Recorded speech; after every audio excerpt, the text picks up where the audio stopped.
What's going on, man? Welcome back to the basement. I'm Ron, and if you're out there and you're 0-2 and you're down bad and you think your fantasy season is over, I'm here to tell you, chin up, all right? I'm in like 15-plus redraft managed leagues. Math just works out in a way where some of them I am 0-2.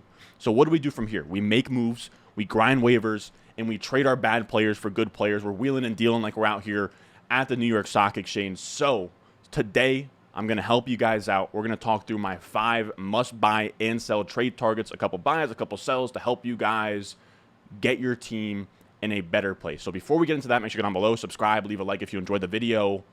Let's go. Thirsty, trying to choose. I know I'm pretty cool. My nitty bag. Now, fellas, up top, this is my buy of the season. If you're out there and you have FOMO on all of these rookie wide receivers, right? Garrett Wilson looks amazing.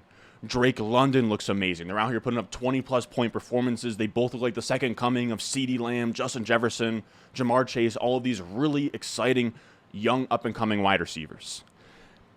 The next guy, I believe, is Treylon Burks. And don't tell me, the breakouts have already happened, whatever.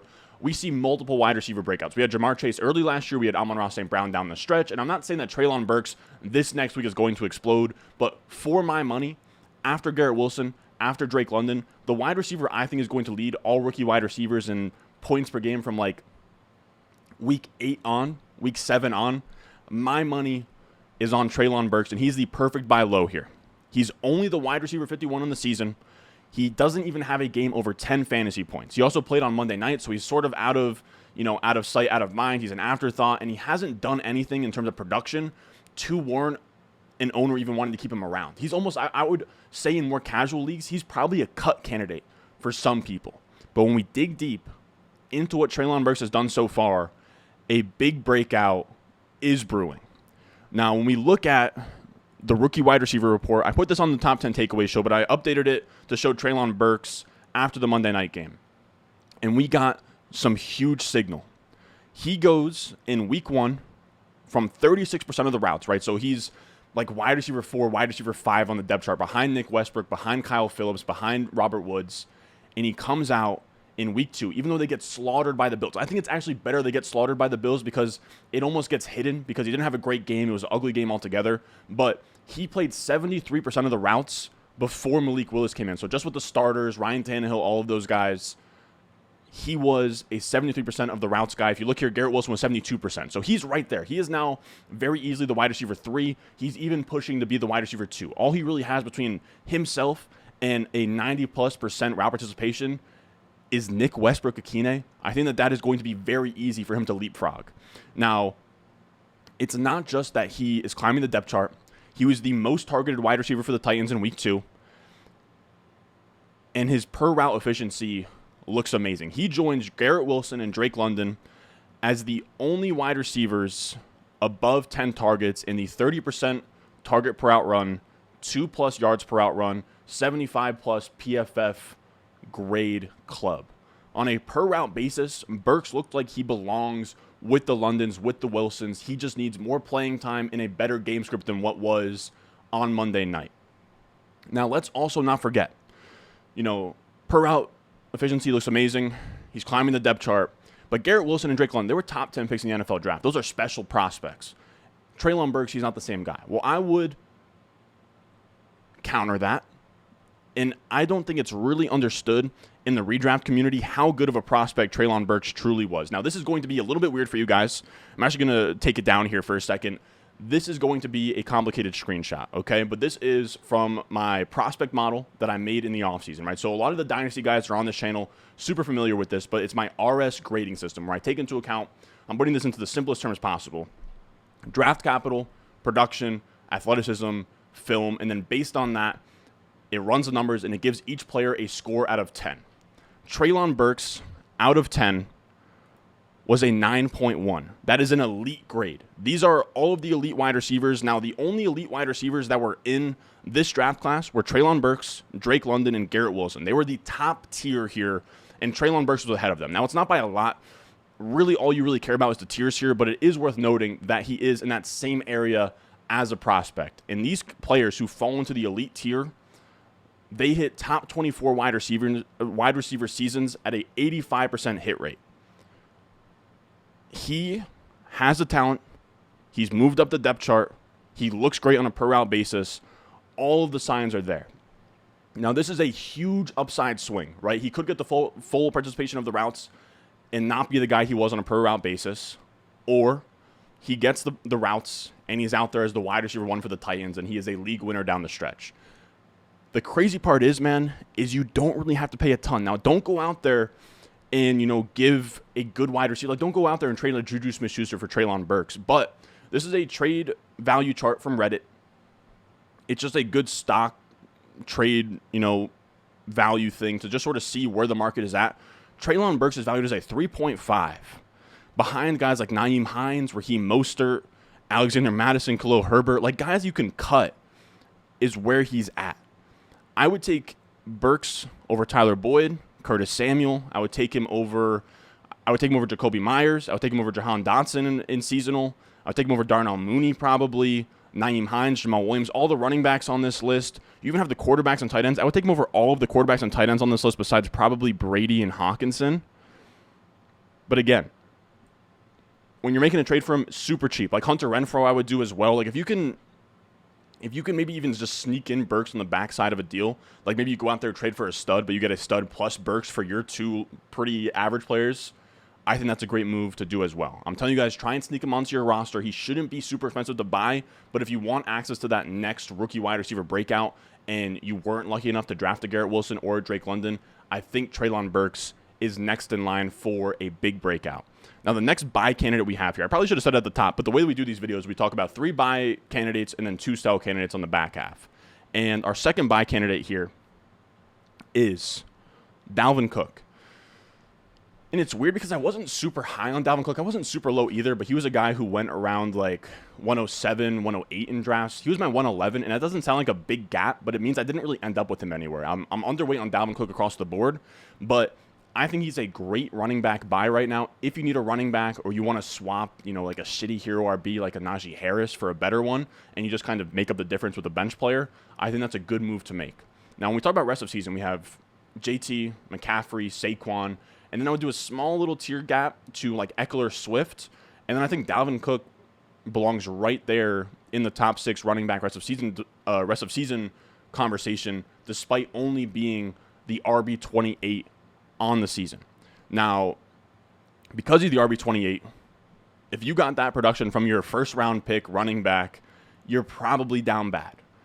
But the underlying usage is strong, and that's truly what wins out here. We have a huge sample of Dalvin Cook being a good fantasy running back, being a good running back in the NFL, and his usage is really strong. This is a great tweet from Jacob Gibbs. He's been somebody that I was put onto. I believe that he worked with Ben Gretsch at CBS. I'm not sure yet.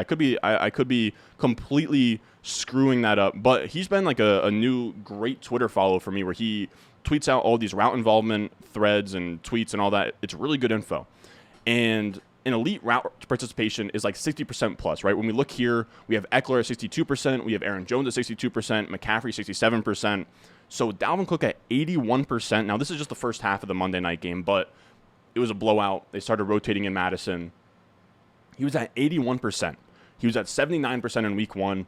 He's not an elite target earner. Like, he's never going to earn the targets that an Aaron Jones or an Eckler can, but just being out there on that many routes gives him a huge lift where he's never heavily been featured in the receiving game, and it's not going to start, but he's at least going to be a guy that's going to challenge for like 60-plus targets at this point. He saw 6 targets on Monday, only 6 carries, but that was in an ugly loss on primetime, on the road. You have to imagine they want to get Dalvin Cook more involved moving forward.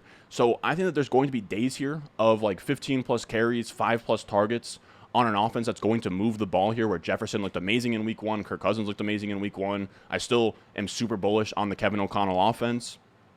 I think better days are ahead here. If you could do like a 2-for-1 of an RB, like let's say like you could do Najee Harris and Nick Chubb or Najee Harris or Nick Chubb, and then add like Christian Kirk or James Robinson for Dalvin Cook, I would do that all day long. So if I could do like Najee Kirk for Dalvin Cook, I think I would. If I could do Chubb Kirk for Dalvin Cook, I probably would. Anything like that.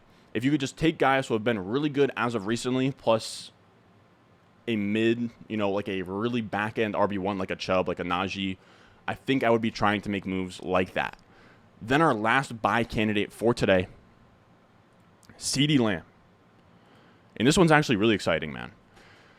I will say it's an absolute shame that Dak Prescott got hurt, because I do think that those of you guys who drafted Ceedee, I'll admit I didn't draft a lot of Ceedee. I have him on one managed team. I think I'm just below market in best ball. Probably like the on market would be 8.3%. I'm probably somewhere in like the 7% range. He was going very high, like 1-2 turn. I liked him more as a mid-second. But if you drafted Ceedee Lamb, you got a bad beat, man. We needed to see two things from Ceedee Lamb this year. We needed to see him become a full-time wide receiver and improve on his 81% route participation last year. Elite wide receivers are in like the 99% plus. You have to be on the field in all situations so you can get those targets. We also needed him to get an alpha target share, where he only had a 20.4% target share last year. That needs to come up. Now, through 2 weeks with Ceedee Lamb, he's done it. When we look here, he has gotten his routes from 81% to 98%. Now, by the way, this chart is from Dwayne McFarland over on PFF. He does amazing work. But Ceedee Lamb is there. He has taken his routes from 81% to 98%. He has taken his target share from 20% to 29% through 2 weeks. But he's only the wide receiver 44 on the season. But if this usage, I mean, this is top 5 wide receiver type usage. Like, this is what Devontae Adams will look like. This is what a Cooper Kupp will look like. This is everything that we've wanted for Ceedee Lamb. As soon as Dak comes back, and if this usage carries over, he's very easily a top 6 wide receiver rest of season. That's why I think he's probably the perfect trade target for teams out there that are 2-0, right? If you're 2-0, let's say the Ceedee Lamb owner's like 0-2, he's down bad, he's panicking, I would try and do some 2-for-1s, right? Maybe he doesn't have a lot of depth. Maybe he got hit with an injury. Maybe you go out there and you take 2 players I don't love long term, like somewhere in the range of like Christian Kirk, James Robinson, Jeff Wilson, Amari Cooper, Adam Thielen. Bundle like 2 of those guys for Ceedee Lamb. I think you could maybe get that done. But again, I would try and get one of those flash in the pan guys. I'm not going to call it like Christian Kirk, James Robinson aren't flash in the pan guys, but these are early season producers. Curtis Samuel's another one. I think you take one of those guys, plus like a boring Amari Cooper, Adam Thielen, you try and sell the guy on, hey man, I'm giving you more depth, your team is garbage, you have Rex Burkhead in your second flex spot. I think that's the way to go about it if you're in a position where you can sort of take on Ceedee Lamb being a high-end wide receiver 3 until Dak comes back. Now, when we go on the other side of things to the sells, I listed just all of the Washington wide receivers. I think you guys are going to absolutely hate this one, but hear me out. I have all 3. McLaurin, Dotson, Curtis Samuel. I think they're all sells here.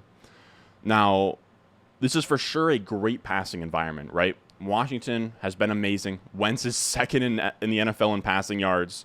Washington is 6th in pass rate over expected. They're airing it out right now. But I do think all of these wide receivers, right? We have McLaurin, we have Jahan Dotson, we have Curtis Samuel, we have Antonio Gibson out of the backfield, McKissick out of the backfield, you have Logan Thomas coming back. I hate to say a lot of mouths to feed. There is a lot of mouths to feed here. And they've had 2 really game script friendly games here in a shootout versus the Jaguars and then a shootout with the Lions. I don't think this is going to be a team moving forward that gets into a lot of those games, right? They're probably going to be trailing a lot more where they're going to have the garbage time, but I don't think they're going to have like the 28-plus point outbursts like this. And when we talk through each of these wide receivers, we have McLaurin, who is just the fantasy wide receiver 31, despite Carson Wentz literally being a top 5 fantasy quarterback. Wentz balling out of his mind means that McLaurin should be like a top 15 wide receiver. The fact that he's wide receiver 31 is concerning. He usually hangs around like a 25% target share area. He's currently at 13%. And again, with all of those options on offense, I don't think we're going to see him hit 25+%. So he's going to be an efficiency guy on like 18 to 21% of the targets.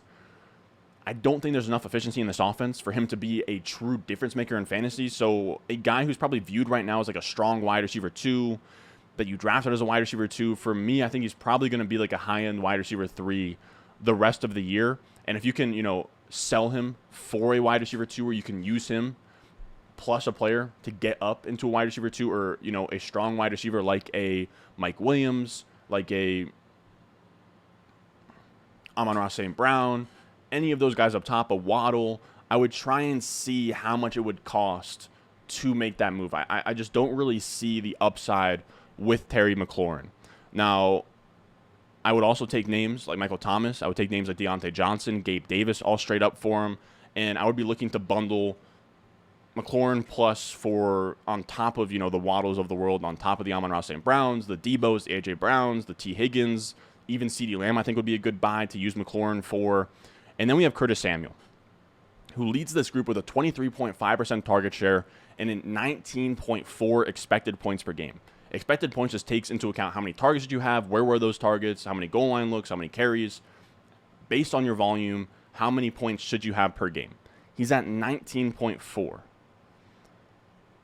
His career year in Carolina, when he was really good, he was like a top 30 wide receiver. He was at a 19% target share, so 23.5%. So from 19 to 23.5%, and his expected points per game was only 12.9. So he goes from 12.9 to 19.4. I think you're playing with fire here if you believe that this is going to happen for the entire season. This is unsustainable. He's probably going to revert back to his normal role. It doesn't mean he's going to be, he's probably still going to be a low-end wide receiver 3, like a fine wide receiver 3. I'm just not sure there's much of a ceiling here, especially given that he's on the Commanders. He's fighting for targets with Terry McLaurin. Again, probably a low-end wide receiver 3. If I could cash out at a wide receiver 3 price and use him to get to a Ceedee Lamb, to a Waddle, any of those guys up top, I would look into that. Also, if I can use him to sort of bridge the gap from, let's say, Najee to Dalvin Cook, I would do that as well. Then we have Jahan Dotson, and he is the wide receiver 15 right now, despite not even having 100 total yards on the season, and he only has 7 catches on the entire season. He has 3 touchdowns, which are really buoying him here. I don't know why that's such a weird thing to say, but it's tough to expect a lot of touchdowns here when, again, he's competing with Logan Thomas, he's competing with McLaurin, he's competing with Curtis Samuel. I don't think that Jahan Dotson is just going to be this weird red zone specialist. The usage has been not great. The issue with him is that the hardest part of the NFL is being good, commanding targets, playing with efficiency. The easy part is climbing the depth chart. The thing is with a lot of these players, like a Treylon Burks, right, is they look efficient out the gate, and then they really smash down the stretch once they get to that 90% plus route participation. The issue is that Dotson's already there. You look at this chart, he's running 100% of the routes. He is running 100% of the routes, and that still only gets him 10% of the targets. He has a 11% target per route run on the year. It's really tough for me to see how this sustains over an entire season. He's not going to score 15 touchdowns, Jahan Dotson. I think it's a mistake to view him as a startable wide receiver 3 moving forward. For me, he's a wide receiver 4, and I think it's actually, it would be close between Jahan Dotson and Treylon Burks. If I had Jahan Dotson and someone offered me Treylon Burks straight up for him, it would be close. It would be just about a coin flip. I do think that Treylon Burks has more upside within his offense. Again, if you can flip him for an Olave, I would do that all day long. I think if I could do Burks and then maybe even just a little plus on top, I would do that as well. I would also use him to add on to a Christian Kirk, to spend up on a Ceedee Lamb, a Waddle, any of those guys in the upper tier, Amon-Ra St. Brown, Deebo Samuel, all of those guys. Jahan Dotson, I think he's going to be a fine pro, but in terms of him being a difference maker in year 1, I don't think I really see it. I think he's going to be fine. I think he's going to be a wide receiver 4. He'll have his boom weeks, but a 10% target share isn't enough, and I'm not sure that he'll ever get past 15, 18% this year. Now, our last sell for today is James Robinson. And again, one that you guys aren't going you guys have to understand, man. When I pick guys to sell, I have to pick somebody to sell. You guys aren't going to like it. And I know that people in the comments are not going to like that James Robinson's a sell here. But he is the RB6 after a game in which he had 23 carries. He is going to be a hot commodity on the trade market. People are going to view him as a firm, locked-in RB2.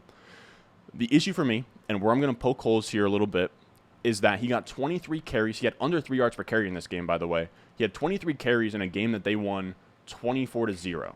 Now, this is the Jaguars. I don't think that the Jaguars are going to win games that handedly the rest of the year. They're not going to see these game scripts where they can just sit on a lead and run the ball with James Robinson.